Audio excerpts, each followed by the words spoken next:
The last speaker today is Enrica from Imperial College.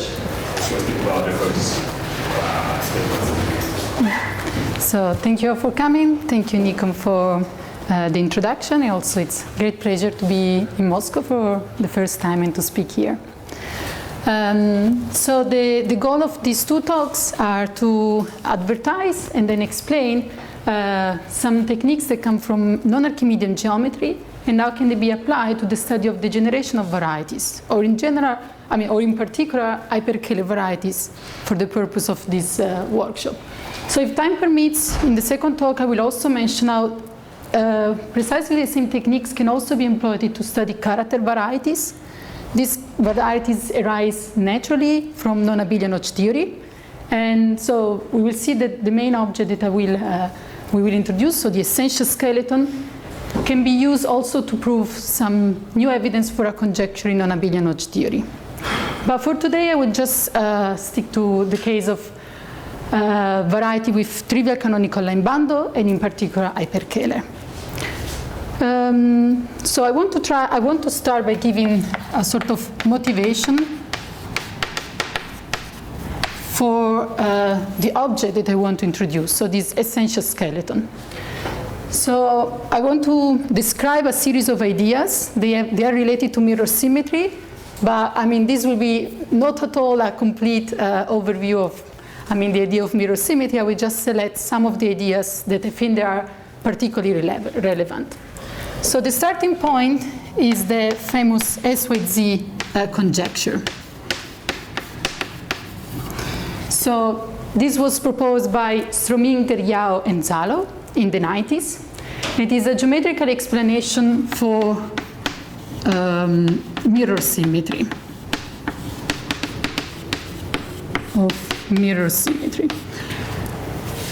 So there were, of course, some correction improvements and also some new insights. So now I want to give a reformulation of the original conjecture that is the following.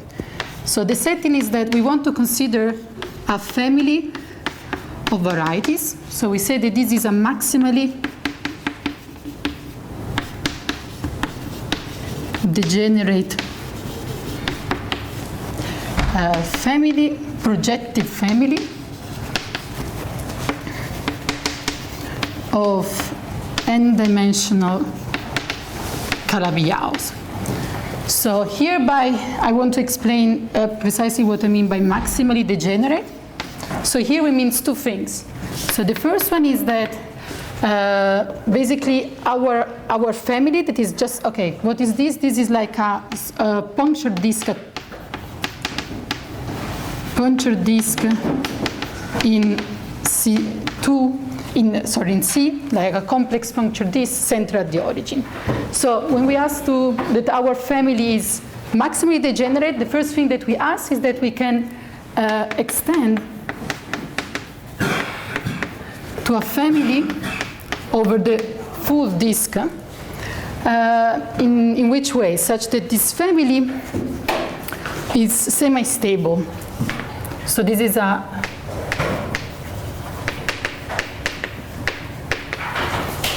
this means that our total space is still smooth, and the new fiber that we added is just a straight normal crossing fiber. So it means that components are smooth and they intersect transversally. So you can think of this as a sort of meromorphic behavior at the origin, as such that we can fill the zero with a really nice fiber, a fiber that has nice singularity, just straight normal crossing. And then the second condition that it really explains what I mean by maximally is that if we take T non-zero, then the monodromy action on Hn xt q as a Jordan block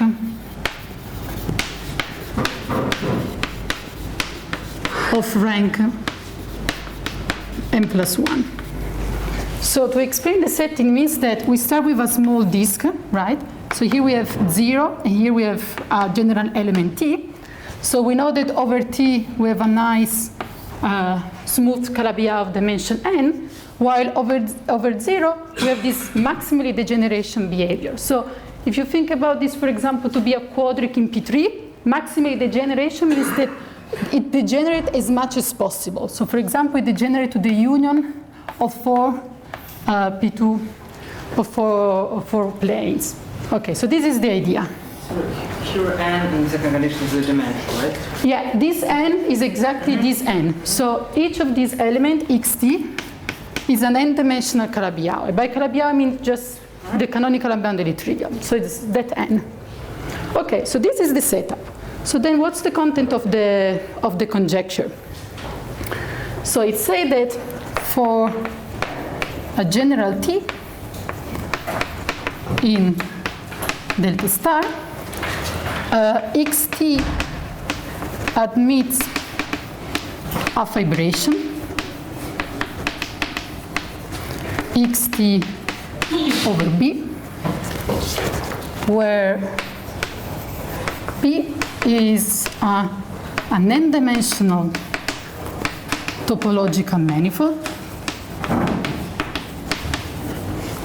and the fibers are Lagrangian real tori, not everywhere, I mean that would be too much, but away from locus D inside B of codimension bigger than or equal than 2. So this first part of the conjecture is saying that if we fix a general T, so I have my xt here, then this xt admits a fibration over a base B, such that if a point B is not in the discriminant locus, then the fiber is a real Lagrangian tori. But then for a point in the discriminant locus, that in this picture it is just two-dimensional, there will be just points because we are in a locus of codimension bigger than or equal than 2, then we can have some singularity, for example, a pinch point, a pinch torus. Lagrangian to which symplectic structure? So our fibers, they come from a symplectic structure. I mean, when I say Calabi-Yau, I also mean like compact Kähler. Yeah, also I mean, I'm taking projective and everything. Yeah, and so the condition is that when I restrict it to this fiber, then my symplectic form is identically 0. So it's Lagrangian precisely in that sense. But then I can also, there is a second part of the conjecture that in some sense gives us a hint of how we should get this base B. So and this say that we can realize, so moreover, B is in some sense a limit of this space is xt. So the precise sense is the following. B is the Gromov Hausdorff limit of xt gt, where gt is a rescaling of the Ricci flat metric on xt. So the idea is the following, so that, I mean, since we are really like in the projective Kähler case, we can endow each fiber, and we are in the Calabi-Yau case, each fiber with a Ricci flat metric, and then we take a rescaling such that the diameter is bounded. Then this, all of this xt becomes metric spaces, and there is a precise sense of convergence for this sort of metric spaces that is the Gromov Hausdorff convergence. So it's not really important now, I mean, what kind of conversion we are referring, but the only important information is that the conjecture says that if we take the limit of this xt and now with this metric gt, then in the limit we should get the base B. So we can see this in which way? It's sort of like when t tends to 0, basically the volume of this tori is collapsing, such that when when we are closer to t, we are just left with the base b. So this is the idea of this second part of the conjecture.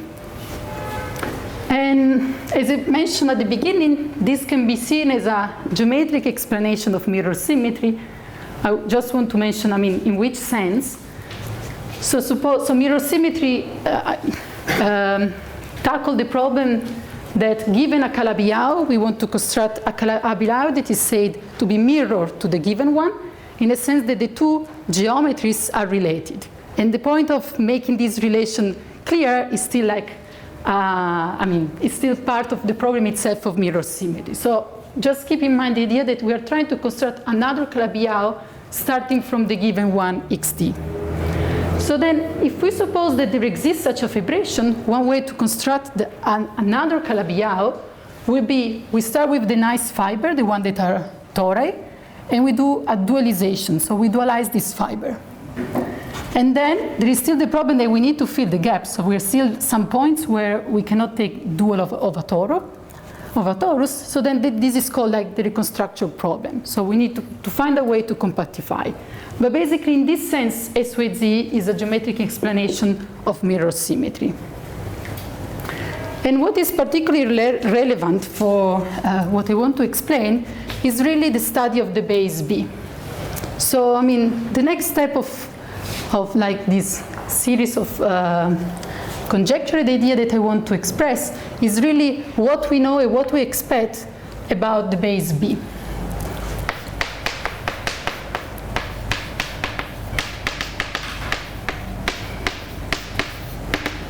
We know already that the conjecture tells us that we need to expect to find an n-dimensional topological manifold, and since it's a limit of metric spaces, it also comes with a metric, right?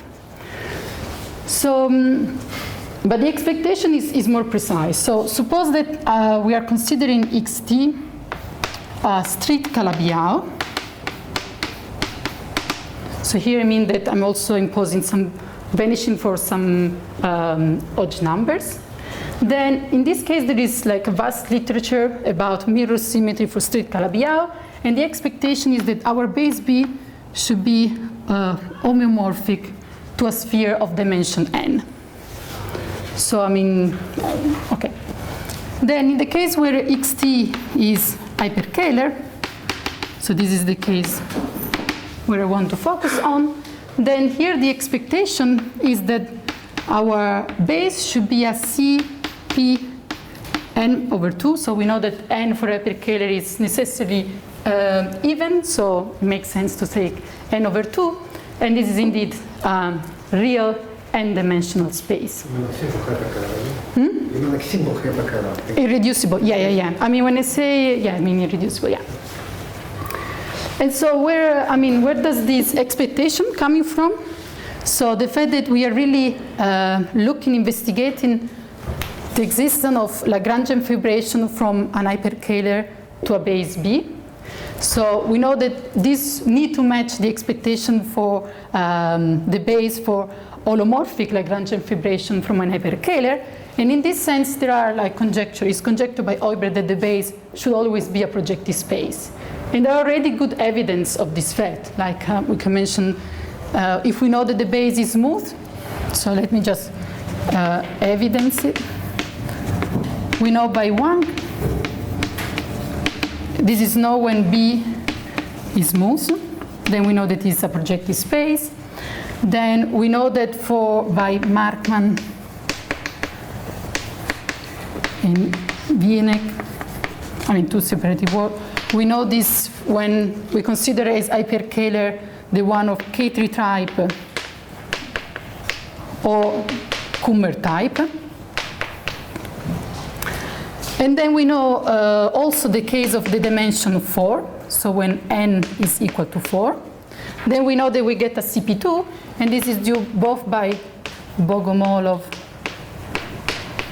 Kurnasov, and Oibrecht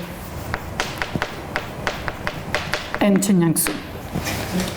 Yeah? Sorry, I thought you were saying that this, the theory of the Lagrangian with respect to the Kähler form, so this map is not holomorphic. But in the hyper-Kähler case, Dünen is talking about holomorphic Lagrangian fibrations. So you mean, why do we get this evidence? How do we pass from the Lagrangian to the holomorphic Lagrangian? This is your question? So you can, the point is that if you've given a holomorphic Lagrangian fibration, you can do an operation that is called hyper-Kähler rotation. And you will get something that is special Lagrangian tori. But you're just changing the structure, not the underlying space. So if we have expectation that for the holomorphic Lagrangian fibration, the base should be a projective space, then this should hold also for the base of the SYZ. To study it. Yeah. There is okay, so now we have this general idea. We have our expectation, but we still have, the conjecture is really open, and constructing such vibration is not easy at all. But there is one step further that I want to describe, that is an insight given by Kontsevich and Soibelman, that also, started what is called their program of study mirror symmetry from a non-Archimedean perspective. So their observation is the following. So if we look at this picture of the conjecture, there are two limits that are involved. So there are two limits involved in the SYZ picture.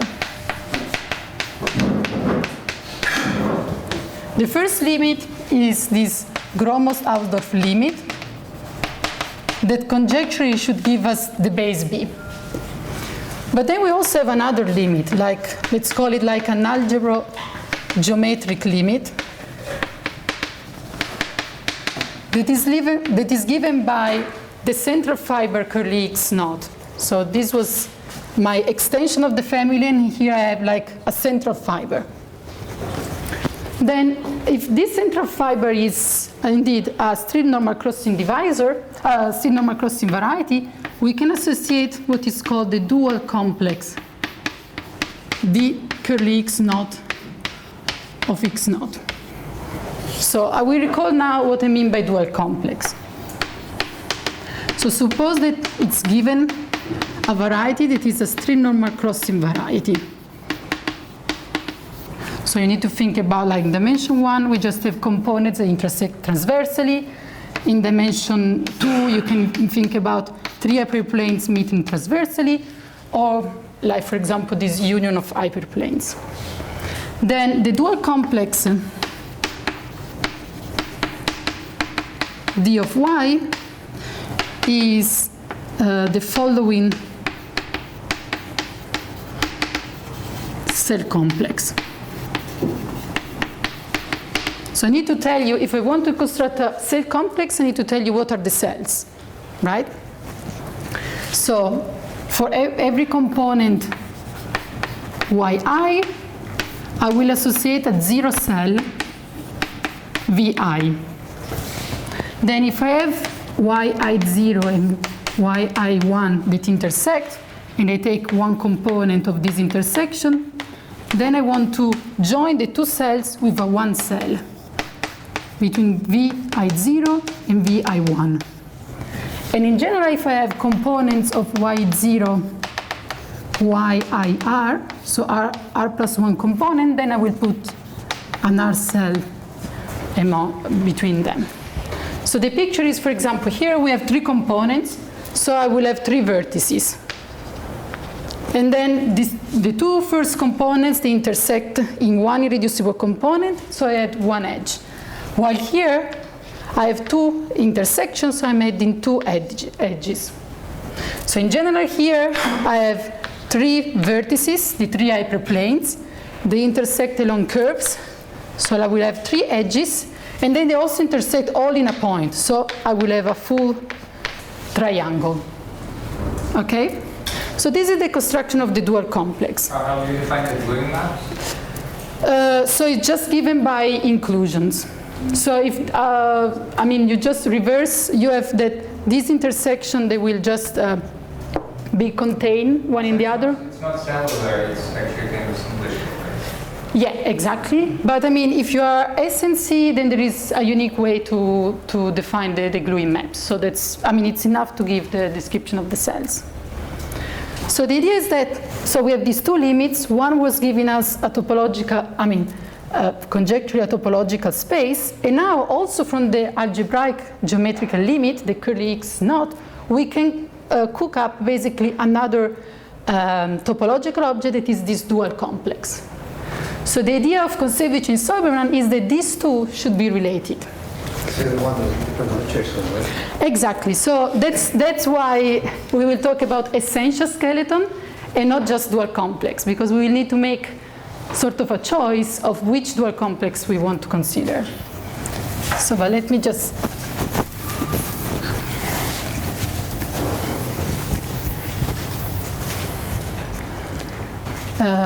so the idea of Kontsevich and Soberman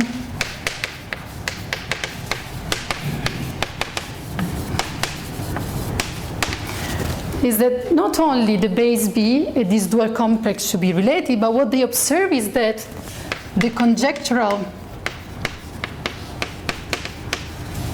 S with Z vibration from xt to our base B, let me say it now roughly speaking, resemble a non-Archimedean retraction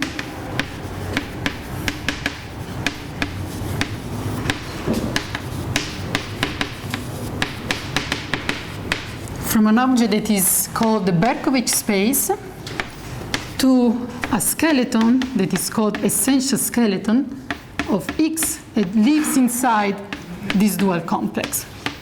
So my goal of today is really to make sense of this sentence, in the sense to explain what is this object, this Berkovich space, why do we need to consider an essential skeleton, and what is this non-Archimedean that I'm mentioning. But just to have an idea, I mean, this is, this idea of Kontsevich and Soberman, he didn't only start this non-Archimedean approach to mirror symmetry, but he also proved, it was, they were already, this resemblance is now made more and more clear. In some sense, we can really use, for some construction of mirror symmetry, it's really possible to rephrase the problem in non-Archimedean term using such a retraction. So, it's really like a rich observation in this sense. So once this part will be clear, so that we'll have like a basic dictionary to understand this part of the observation, then the main result that I want to explain is the following. So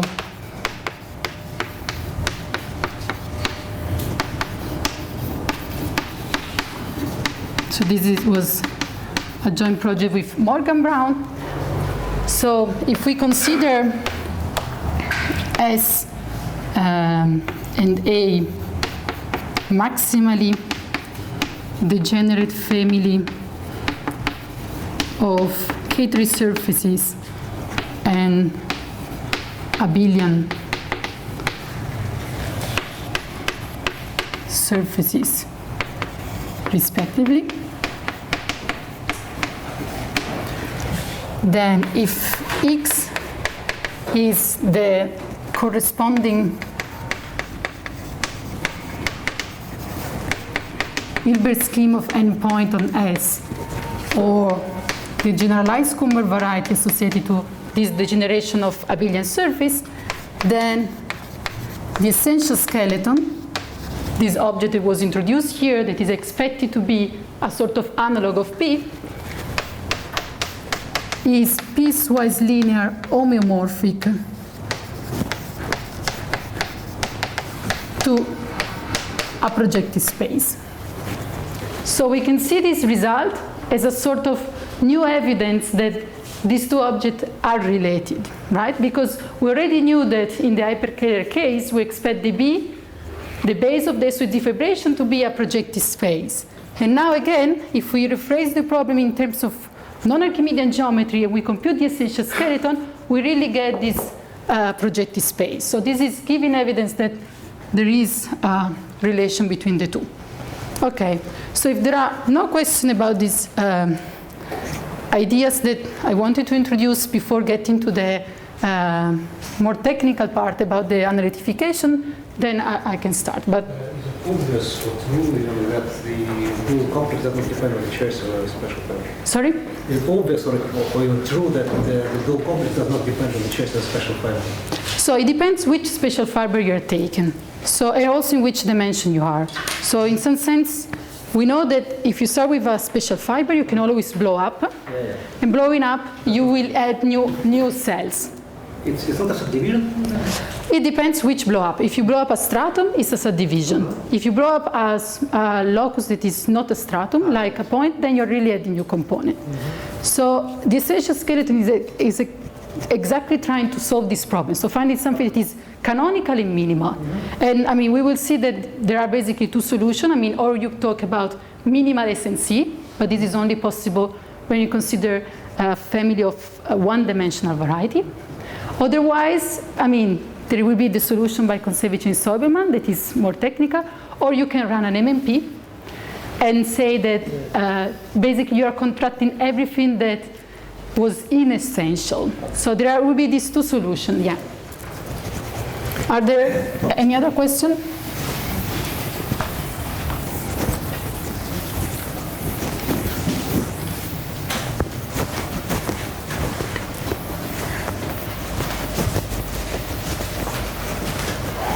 So the blow up long things, you basically get something which is supposed to be contractible.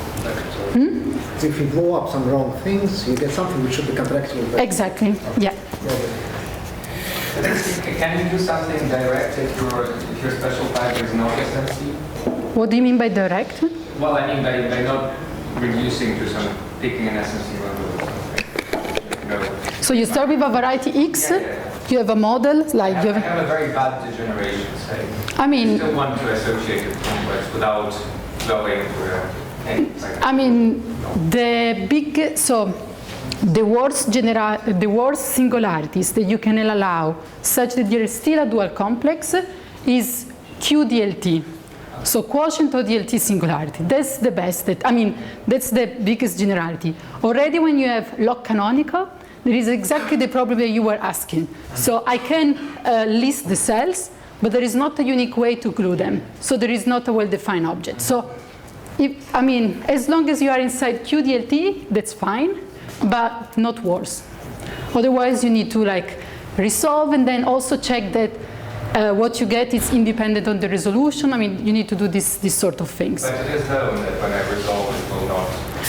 So if you start for something that is log canonical, for example, you need to take the minimal DLT resolution. Then that's the independent, but you fix a minimality condition.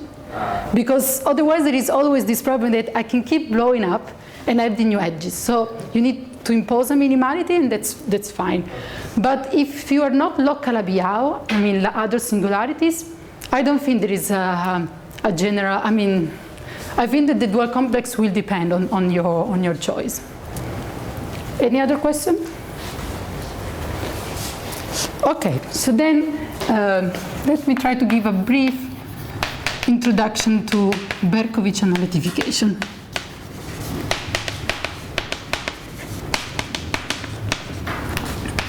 Okay, so before we were considering family over a small disk centered at the origin, but now I want to work in a more algebraic setting. So I want to consider K as C double bracket T.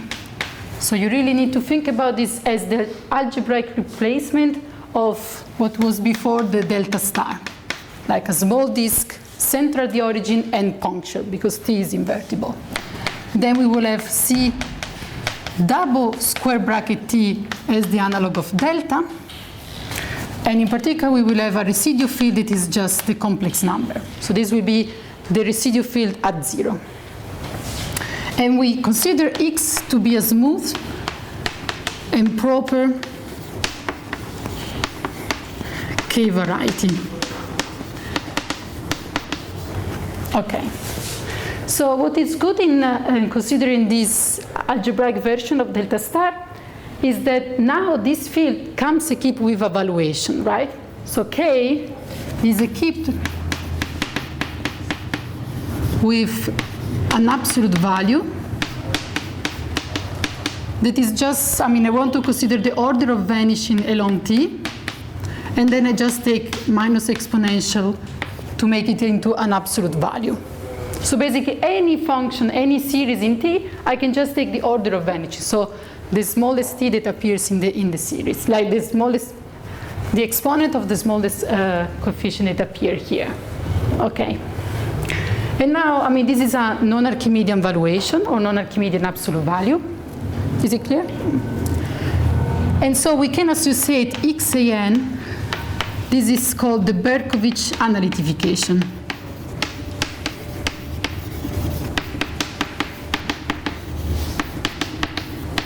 Okay, so this is a sort of space of valuations, and now we'll explain in which sense. So first, let me describe the analytification as a set. So as a set, we are taking xan as, so a point will be an x is given by a tuple, xi of x and bar of x, where the first element is just a point on my variety, and the second element is an absolute value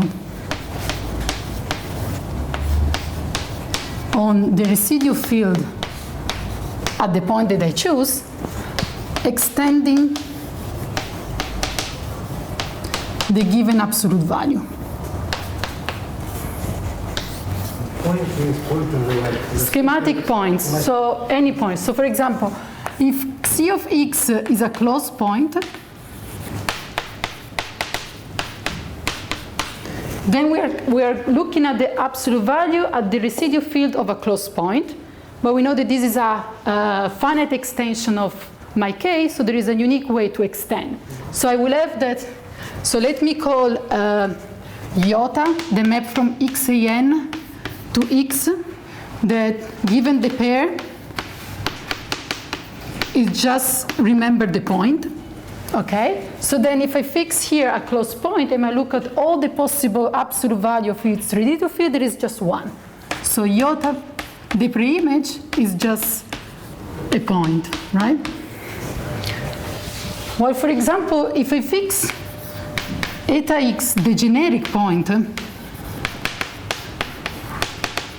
of my variety x, and I consider its pre-image, then I just need to read, so here we fix the first element, but we are considering all the absolute value on the residual field of the generic point. So all the absolute values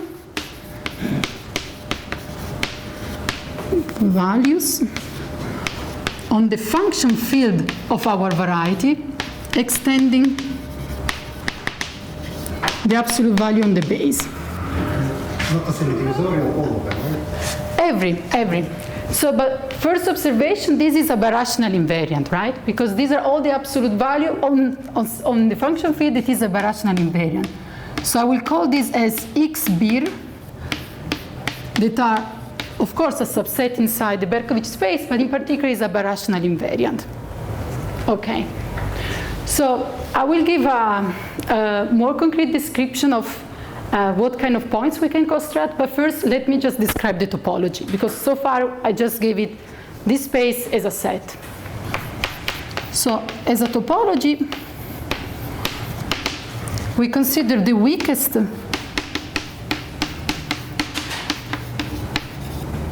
topology such that this map iota is continuous. So it means that we are given a topology that is stronger than the Zariski topology. And the second condition is that if we take any open U in X and any regular function on U, then there is a natural map that we can construct, right? So we can start with the preimage of U to R. So it means that given Cx and evaluation, what we associate, so we have given an element f. I can first evaluate f at the residual point, at the points, and then I can take its valuation. Factor out by the scalings or? So we need to extend the given one. So of course there is a rescaling that is involved. Yeah. So the second condition is that for any open and any function, I can describe just the evaluation of the function and then ask this all to be continuous also. So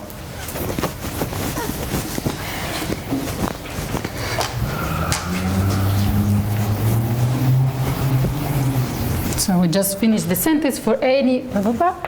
This function is, so let me call this phi, so that we understand. Phi is continuous. So this is the topology. But now, I mean, as you can imagine, it's difficult to visualize just from the definition what kind of topological space we are considering. I mean, how do this, I mean, what kind of properties do we have for a space that is set of all valuations on a residual field given a point? So I will now try to give you a description. So visualizing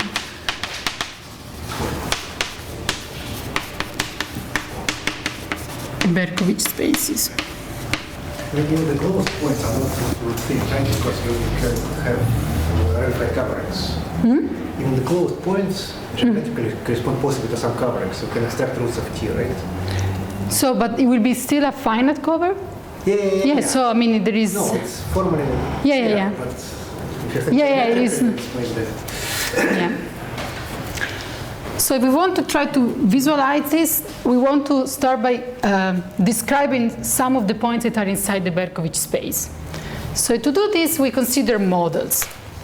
So models are basically the same idea of a degeneration. It's just that now we're not working over delta star, we're working over K. So an SNC model curly X of X is a regular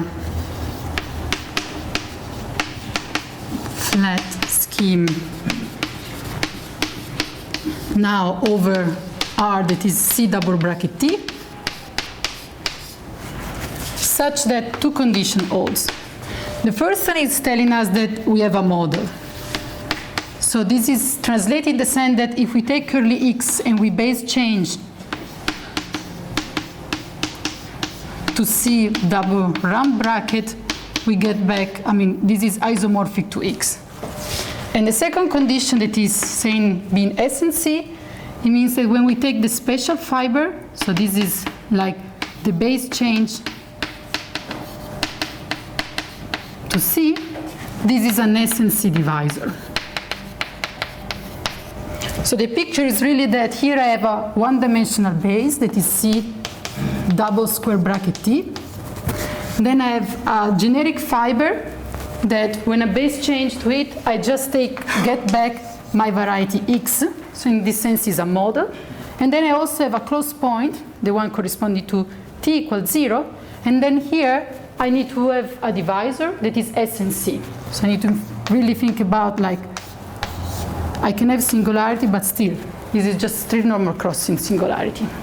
Okay, so this is the idea of a model. And as we've seen before, to such a model, we can associate a dual complex. So in this case, it will be the dual complex of the special fiber, this curly X naught. So we have a simplicial complex, right? But we even have more. So this is due to Berkovich and to Lien. So we have the following facts. First fact is that, so let me fix, let curly X be an SNC model of X. So such an object. And the first fact is that there is a canonical embedding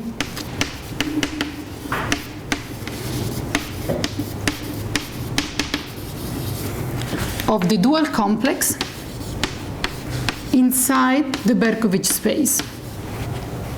So what is the idea? So we know that, so we have this dual complex. So imagine that I have the dual complex given by 3 hyperplane, and I have D1, D2, and D3, my three components.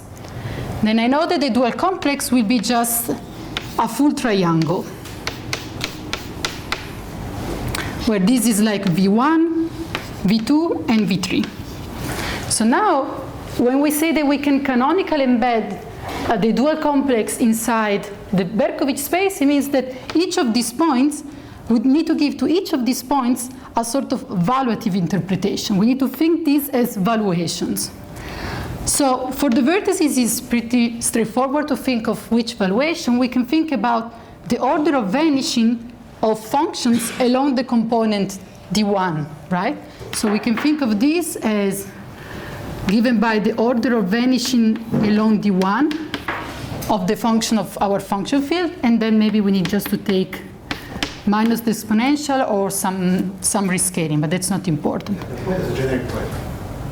Sorry? The point is the generic point. Is the generic point, yes. So what I'm describing here, indeed, it lives inside X beer, that lives inside XAN. Because I'm describing valuation on the function field. Yeah, precisely. So if in the two elements of the pairs, here we're just fixing the generic point. And so the same holds for this. So I can just call this as VD1, VD2, and VD3. And then what this proposition is telling us is that this is not only true for the vertices, but it's true for the whole dual complex. So we can consider valuation that are sort of interpolation between these and embed the full dual complex inside the Berkovich space. And in general, the image is called the skeleton SK curly X of X. Okay, so we talk about skeleton when the dual complex is no more an abstract topological object, but really lives inside the Berkovich space. But then this is not the only property. So let me continue with the property of the skeleton. I mean, so far what we know from this part one of the proposition is that now we know how to visualize some subset inside the Berkovich space. We know that all the generic, all the special fiber that comes from degeneration will create a simplicious subset inside the Berkovich space. Sorry?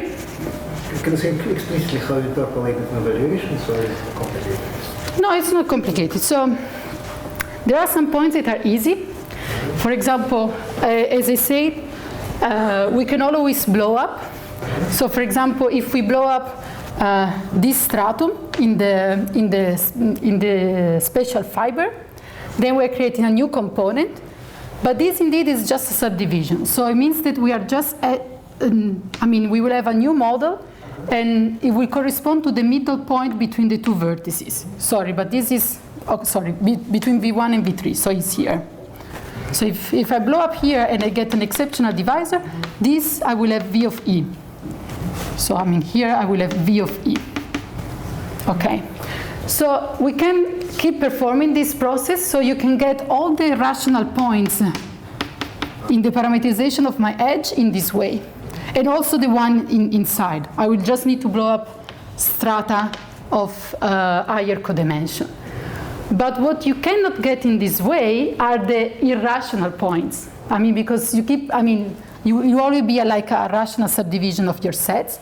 So in that case, it's more like an algebraic construction. You really need to think about interpolating between the two with like an irrational parameter in the interpolation. It will not divisor evaluation anymore. Sorry? It will not be divisor evaluation. Exactly. So it means that in this simplicial subset, so you can see exactly, the vertices you can really embed inside integral points, and then you also will have the rational points. All the rational points, you can really see them as coming from a divisor. Maybe not in this model, maybe in a blow-up of this model, but they really are divisorial valuation. The other one are not divisorial valuation, they're not even rescaling of divisorial, because here we cannot rescale. We fix, so they're really like, the best way to think about them is just interpolation of divisors. You can keep centers somewhere? I mean, no, the centers will be, I mean, I can really have a center that is a stratum, but evaluation that is not divisorial. Yeah. Yeah, I have a related question. So actually, is it true that the image of the skeleton lies in the subset of quasi-monomial variations? Is it true that? Yeah. Yeah. Of monomial, yeah. Because when you interpolate, they're actually quasi-monomial. Yeah. So, I mean, if you really want, I mean, sk of curly x lives inside what you can call as monomial valuation, so things that are interpolation of divisorial. That lives inside the birational valuation, because they are valuation on the function field, that lives inside xan. So it's really, I mean, there is that inclusion, yeah. So far it's not clear why you need the Berkovich space, right? Because everything is inside X here. But I mean, still X beer is an ambient space given by valuation. So I mean, it's, we already have the improvement that so you don't. X beer is a subset of the known. Yeah, like all the valuation on the function field. So already we have the improvement that these are no more abstract object. They really sits inside, and you can. I mean, before it was saying that you enlarge a dual complex make no sense, but now you can really say, because they will, I mean, they enlarge in the sense that before they were, I mean, you start with the same subset of valuation and then you just add new evaluations. Okay, then the second part is that the canonical embedding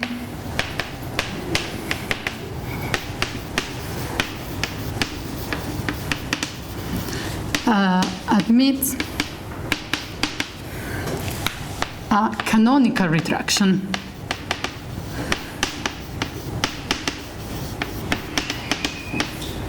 Rho curly x. So we start from the old Berkovich space and we retract to the skeleton of curly x. And moreover,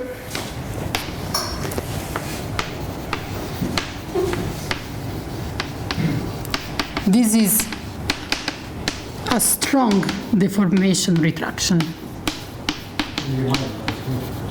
Sorry? Remind what that means, because It means that basically you have an homotopy between the identity and the retraction. So this means that the two have the same homotopy type. But not the bad. How bad are the topological spaces? Are they compact-generated or whatever? Sorry? How bad are the topological spaces? Of this xan? Yeah. So in big part it depends on how good x was or how bad x was. For example, there is a nice dictionary. For example, if x is separated, the Berkovich space is Hausdorff. If x is proper, the Berkovich space is compact. So there's compact. Yeah. So in our case that we fix x proper and smooth, then this is compact. But in general, I mean, it's really something associated to x. So it's, yeah, most of the topological property depends on x. I don't care about general. I mean, in our case, Yeah, it's a compact topological space, yeah. Okay, and then the third property that I want to mention is that the natural map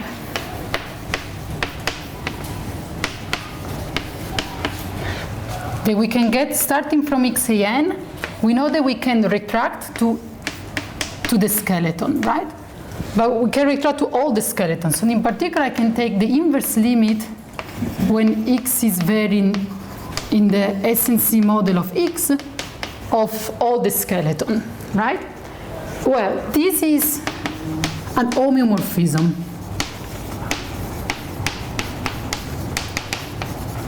So this third point is telling us that the skeletons are not just good to represent the points in this way, but they really also represent the topology. And in some sense, we can think about the Berkovich space as we start with this Berkovich skeleton, we make the skeleton bigger and bigger by blowing up, and in the limit, we're getting all the valuations. the maps are those retractions, right? Sorry, these rho x are, yeah. Here I'm using, I mean, the inverse limit is constructed for any skeleton. I'm retracting xan to the skeleton with rho x. And then as soon as one skeleton, one model is dominating another, I also have a composition of this retraction. So I can really describe an inverse limit of the skeletons. Okay, but I'm a bit confused because you started with something which seems like of real dimension 2n. Of real dimension 2n. 2n? Why 2n? You mean if... Real dimension. I started with complex, Clavier, and Yeah. vibration. Yeah. Yes, so the vibration was real dimension 2n, yes. Yeah, and then I get something, the skeleton is of real dimension n. Yeah. So I mean, it's not always. I mean, it really depends on what kind of degeneration you are taking. For example, if I give you P1, yeah. I can just take the P1 over R, Yeah. then my special fiber is one component, the essential skeleton is a point. The skeleton. So this says basically that X analytification is very small, right? The dimension you mean is small? Yeah. Dimension is small. I mean, No. what do you mean by dimension already? Because it's... Yeah. I mean, I can take some strange definition. so I think that what you mean is like, what is the dimension of the maximal cells that you can get? Exactly, yes. I mean, this depends. Like in the maximally degenerate case, that I explained at the beginning, is say like a Jordan block of dimension n+1. This is equivalent of saying that the dual complex is a maximal cells of dimension n+1. But for example, I can take a degeneration of K3 surface that is not maximally degenerate, then you will not have this maximally dimension phase. So it's not something that, I mean, it really depends on the type of degeneration that you are considering. And because from the top line of the Blackboard pyramid, yes, you see that X is kind of sitting in there, right? So very close point without a point. Yeah, but this close point sits in some sense at the boundary. Yeah. So while all these birational points are the one that sits are a dense subset. Yeah. And your skeleton sits there. So when you're talking about faces of skeletons, we are talking really about object that sits inside. And this is the interesting part for us. So we do not care about, I mean, what is it? Also because all these points are in some sense disconnected.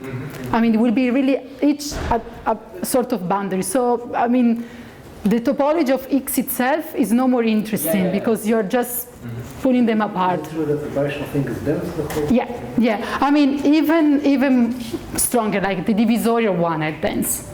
So not only this is dense, but the one that are really divisorial are dense. That you know that this is dense, then the rest is from the... Yeah, but I think that you prove it in the other direction. You start by proving that the divisorial one are dense, and then, I mean, maybe because that's more what you want to use, like that the divisorial one are dense. So you need all points just so that the whole thing is compact, right? Yeah, exactly. So I need to add these close points, to really get a compact subset, a compact topological space. And so if each single skeleton sits inside X birational, Yeah. but when you take the inverse limit, you obtain the whole Xn. Exactly. Which Yeah. kind of closure. That is larger than the union. Otherwise, I will always just be inside X monomial. Yeah. Okay, so I want to finish by giving an example and a picture that will be really useful later also to understand what is this essential skeleton.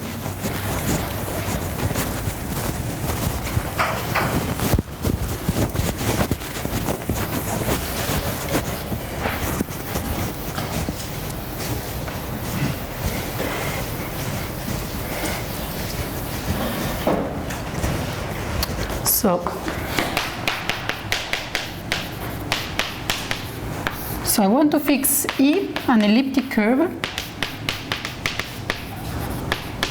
over C double round bracket, such that he has a model, an SNC model, curly E, with special fiber that is a loop of rational curves. So you think about this as like an elliptic curve of, for example, a reduction type IN. So it means that I have my elliptic curve here, E, and then I have a special fiber, E0, a loop of rational curve. So then the dual complex of E0 will just be, in this case, I have 5 components, they intersect each other. And so this is just an S1, and we know that the skeleton can be embedded inside EAN. So it means that we get an S1 inside our Berkovich space. And in particular, we don't not only have this S1, we also have a retraction from the whole space to this skeleton that is indeed an S1. But now let's try to see how does this retraction work. So let me modify the SNC model.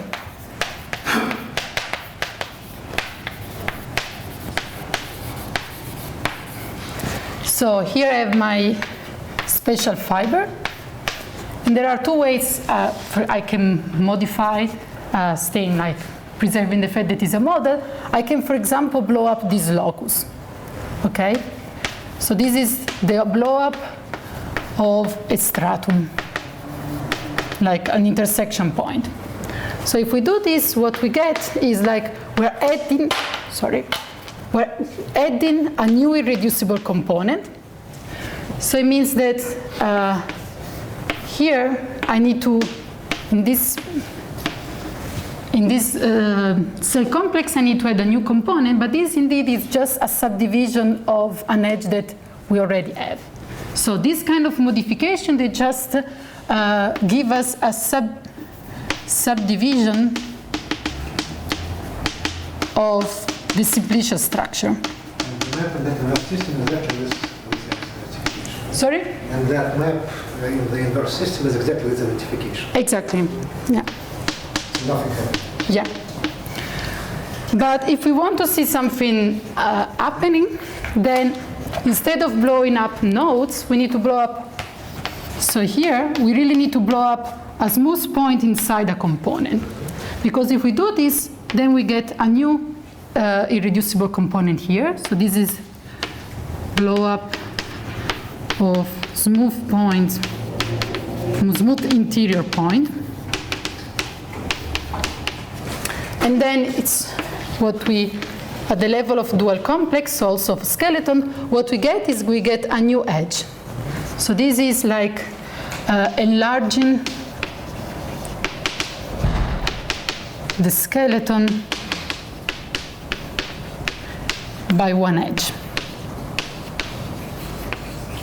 So of course, I just did these 2 modifications once, but we can keep doing this blow-up process. And so the picture that we get in the end. And if we blow up several points, we get several edges. It's like a 3D. Yeah, exactly. So we will still have this S1 sits in the middle. So this is the essential skeleton of the model. But then we can always, I can start by adding an edge, and then I can keep going like this. And also I can start adding edges at the new component. So basically what I get is really like an infinite tree with infinite many branches. Sorry? Yeah, and so we can just keep going. I cannot draw it at all. And here we can really see what is the retraction. So we know that we have a retraction from EAN to the skeleton, and this is just the retraction of all these branches that sticks out from the S1 that we have in the middle. We just need to retract them back to the S1. Okay, so this is really like a rough picture of the whole analytification. So we know that, as you can see, really like if I fix some subset, I can really describe it as a skeleton. But then in the limit, we will have also the other close points at infinity, basically. And so the goal of the next talk will be that this picture works really well in the one-dimensional case, so for elliptic curve, because I can choose a model that in some sense is also minimal. Because I can really think about there is not another SNC model that is dominated by this one, that is giving me this essential part in the topology of the Berkovich space. By higher dimension, we would like something similar, but it's not true in general that there exists minimal SNC models. So we need to find another way to describe what is a canonical and minimal skeleton inside, and still having a retraction that is interesting. Like, I mean, for example, we do not want to retract everything to a point. I mean, we're losing all the information. So we really want a suitable replacement for this skeleton that sits inside the Berkovich space. And what is interesting is that like this map will not be just will not just be well defined, but will also play a role in relation to this S with Z conjecture that I mentioned. So yeah, this is like short trailer of next talk. Thank you very much. Any questions? Well, just a simple thing, just to check that something's correctly. So if you just take CP1, then my feeling is that what you get is a point and then a twist starts to grow. At every vertex you have a number of edges is like points on CP1. Yeah. And then you can, at every distance, you can branch off a point. Yeah. And yeah. then at infinity, you also get quantification, get a boundary, which is again closed points of CP1. Yeah, yeah. That's the basic picture. Yeah. So I mean, in the CP1 case, the essential part, it would not be an S1, it will be just a point, because you have a trivial model, right? That's the point. And then everything else can be get by doing blow-ups. And as you said, if I start with my trivial model, I have a CP1 choices of points that I can blow up. So it means that from here I have a CP1 direction, and then I keep having CP1 direction, right? And in general, at every point you have something like that growing also, just because you can start moving up. Rational code. What do you mean by growing? No, not all, yeah. I mean, it's right. It's not all the points are branch point, right? Because I can branch when I add a divisor, and I can do the blow up on the divisor. If I don't have the divisor, I don't have branching. So branches. Rational. Yeah. Yeah. Rational how very group. Rational I mean, each new edge you parameterize as interval 0, 1, and all the rational points coincide. I mean, are evaluated. Sorry? Does it have to be a denominator power of 2 or any rational? No, any rational point. You just do like a finite sequence of blobs to really get the one that you want. And if you have some general curve degeneration, that at every point, I mean, you have some essential part, but at every point of the essential part also you can start blowing up. Yeah. And then you have a copy of that picture, like sitting inside. Right. You mean of this picture, right? Yeah. I mean, you can always keep ramifying. I mean, creating new edges is I mean, in this sense, we want to reverse the machine. I mean, we want to avoid all this process of keep blowing up that is really not necessary, but just finding what is like the minimal model that we want to, The fact that you can extract finite roots of the parameter is what generally does that generate. So you can have also points of t, like square root of t or square root. I mean, what do you mean by? But just by definition, you have all closed points. Not only key value, but some finite cover. Can you see geometrically, I mean, which cover you get? So you mean where do they sit? Well, they presumably all sit at infinity because they are closed. So you want to see a difference between a point that is a k point and one that... So it's not a meaningful question. I mean, of course you cannot see from the perspective of the models, and I mean... Okay, yeah. In some sense, they all have the same properties, so they all have, like, if you think this as a graph, they will all be one valent points because they will have they are like at the end. But no, I don't think there is like a good way to distinguish them from the Berkovich space. You can think of them as a limit for many blow-ups. You just blow up always in the direction of And then this functional term is not at all visible. Well, I mean, think of it, the Berkovich space is like a scheme. So you don't distinguish between points that are conjugate. Yeah, but the do is the reaction of the goal. Like, I mean, if you want. How do you want to see it? You see it on the level of the resting field. Wait, but I have a more trivial question. So this picture of the cracked web how do I see it to limit the points of my original x? Like I pick a point, yes, in a fiber, and then I want to, because you say somewhere it's infinity, right? Mm-hmm. So I have this growing tree. So in a way, as far as I understand, to each point of my vibration, I want to associate this a sequence. path, yes. So you take your point, you know that you can think it as evaluation, right? Yes. Because it just, on its residue field, you take the extension. Yes. So then this valuation will have a center. Yeah. Right? So the locus of, described locally as the private ideal associated to all the functions that have a certain valuation. Yeah. Okay, you blow up that center. Yeah. And then you have a new model and a new center, right? And you keep blowing up this center again and again. Wait, but my point is outside the special fiber. I start with this. Yeah, but these varieties are proper. The model are proper, so there is always a center. By evaluative criterion of properness, there is always a center that is inside the special fiber. So it gives me a kind of... Exactly. Okay, and then you just keep blowing up this center. And the property is that this sequence of blow-ups, it can terminate only if you have a divisorial point. So it means that at a certain point your center will be a divisor, so if you blow up, nothing changes. But with your points that are close points, you just keep blowing up. And this is the sequence that approaches your point. So you can see it in this way. So it means really that I'm keeping adding, and always going in the direction of my points, but never I never reach the point. And in general, this is more or less how they prove the universe. So this is statement 3, yes. Yeah, exactly. Like that you can, it's basically that this, And with essential skeleton, it's not true in general, there is a single essential skeleton. Right? It's not probably not true in general. You need to be something like a labial or...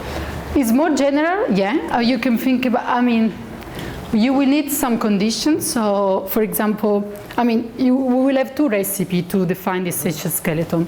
One will be using pluricanonical form, and the other one is doing MMP. And so, if you want to use pluricanonical form, you need to have pluricanonical forms. Right. So, for example, and also, and to have the two approaches coincide, we need to have the canonical and bundle is semi-ample. So in some sense, we have enough section to compare the two approaches. So that's like the biggest generality. Otherwise, for example, for CP1, that has no pluricanonical forms, then we just define the essential skeleton to be M. But it's not the... 1 point? All right. No, what you can do in order, because then, the problem is which point? There is not like, so if you want to really fix something, you need to fix 2 points. So instead of working with the canonical divisor, you work with canonical divisor plus 2 points. That's why you Yeah. there, right? And then it means that I choose a point here, and for example, a point here. And then the essential skeleton will be basically the two branches that join these 2 points. But I had to make it... Problem here, I just replace CP1 plus CP1. Yeah, exactly. So you can work with pairs when there are no pluricanonical forms, and the whole setting will work. I'm kind of aware of the story, but I'm aware of the state of the art of story, which led maybe 15 years obsolete, right? Sorry. Okay. But there was a work by Kardan and Khrushchevsky who tried to do some kind of canonical, but do you know what they actually did in there? So I think that the best result of Ryszorski and Lozer is about property of the Berkovich space. So in particular, they proved that, it's always true that these spaces are locally path connected and locally compact. What they proved they are also locally contractible. So, and they use it they prove it using model theories. So maybe that's what you heard. That's a big result in theory of Berkovich space that I didn't mention because we will not use it. Now, but it's an important result. Yeah. Okay, thank you. And what are the weight functions? Okay, this will be next. Yeah, I will talk about that. But yeah. It will be the content of the second part. Okay, that's fine. And we have a reception downstairs.